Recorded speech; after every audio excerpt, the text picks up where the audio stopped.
राजीव दीक्षित जी हैं, क्या आपने इनके बारे में सुना है? राजीव दीक्षित जी नहीं, मैं नहीं जानता, तो कोई बीजेपी के नेता है, मुझे नहीं पता है। बीजेपी के नेता नहीं हैं ये मैं बताती हूँ ना आपको, आपको नहीं पता तो मैं वही कहा, हम लोग वही कार्य कर रहे हैं कि हम इनके बारे में लोगों को जागरूक करें। अच्छा जी ये राजीव दीक्षित जी हैं। इनका जन्म 1967 में उत्तर प्रदेश के एक गांव में हुआ था। इन्होंने जो है अपने बहुत सारे देश के लिए कार्य किए हैं, जिसमें स्वतंत्रता बचाओ आंदोलन है, ठीक है, आज़ाद, हाँ जी, आप मान सकते हैं, आप कह सकते हैं इन्हें, आज़ादी बचाओ आंदोलन। और मैं आपको बताना चाहूँगी, जो विदेशी कंपनियां हैं जो हमारे देश में आके निवेश करती हैं, फिर पूंजीपति होकर अपने देश वापस चली जाती हैं, इसके बारे में तो आपको जानकारी होगी कुछ? हाँ हाँ, वो तो चले ही जाते हैं, हमें लूट के चले जाते हैं ना। हाँ, बिल्कुल सही कहा आपने कि हमें लूट कर चले जाते हैं। तो ऐसी ही विदेशी कंपनियों, लगभग 5000 कंपनियों के विरोध में इन्होंने आंदोलन किए थे, आंदोलन चलाए थे। और मैं आपको यहाँ पे एक बात बता दूं कि 2010 में इनकी मृत्यु हो गई है। जी, इनकी मृत्यु भी कही जा सकती है, हत्या भी कही जा सकती है, क्योंकि इनका पोस्टमार्टम हुआ नहीं था। तो इस पे अभी हम इतना नहीं कह सकते कि हाँ इनकी हत्या ही कराई गई है। वो जांच का विषय चल रहा है और उसकी मांग भी हम रख रहे हैं कि इन्हें न्याय मिलना चाहिए।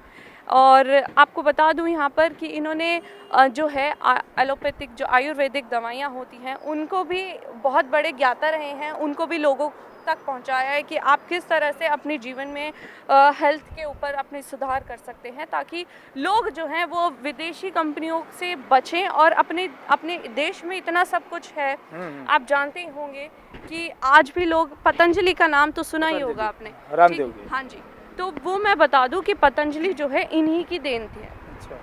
इन्होंने, इन्हीं का आइडिया था कि हमें पतंजलि की शुरुआत करनी चाहिए, रामदेव बाबा जी के साथ मिलकर ही इन्होंने उसकी शुरुआत करनी चाहिए थी। लेकिन दुर्भाग्यवश हमारे 2010 में ये हमारे बीच नहीं रहे। जी, तो मैं चाहूँगी कि आप इनके बारे में सुने। यूट्यूब चलाते हैं सर आप? नहीं, मैं नहीं चला पाता जी, मेरे पे छोटा सा फोन है, इतना बड़ा। अच्छा, तो कहीं दोस्त वगैरह तो होंगे ना आपके जो कहीं बैठते हैं, कहीं बैठते होंगे तो हाँ, तो बैठते हैं, पर मैं नहीं चलाता हूँ। अच्छा, मुझे उसमें ज्ञान कुछ नहीं। अच्छा, हाँ, तो अच्छा, कोई बात नहीं। इनके बारे में अगर आप जानना चाहें तो आप अपने किसी भी दोस्त वोस्त के साथ, हाँ जी, मोबाइल पे यूट्यूब में आप इनके विचारों को सुन सकते हैं। लगभग 12,000 से ज़्यादा इन्होंने व्याख्यान दिए हैं, अलग अलग विषयों पे दिए हैं। राजनीति की बात कर सकते हैं, हेल्थ से रिलेटेड बात कर सकते हैं। और राजनीति में इन्होंने जो हमारे सामने सच्चाई अभी तक नहीं आई है लोगों की, जो हमारे राजनेता हमारे साथ करते हैं, कहीं ना कहीं वो भी सच्चाई इन्होंने देश के सामने रखने की कोशिश की है। जी, तो मैं चाहूँगी कि आप इन्हें ज़रूर सुने, क्योंकि इनके, हाँ जी, सुनेंगे। घर पे फोन है हमारे जी, एक बच्चे के पास है, वो लड़के के पास भी है, देखूंगा। जी, आप जैसे ही राजीव दीक्षित जी यूट्यूब पे डालेंगे तो इनके व्याख्यान जो है वो आपके सामने आ जाएंगे, और उनकी विचारधारा को आप अपने जीवन में अपनाइएगा, क्योंकि आप जैसे ही सुनेंगे इनके बारे में आपको जानकारी मिलेगी कि आप किस तरह से इनके जीवन को संभव और अपने जीवन को अच्छी तरह से बना सकते हैं। धन्यवाद हमसे बात करने के लिए। मैं चाहूँगी कि आप इन्हें ज़रूर सुने। ओके, ठीक है जी।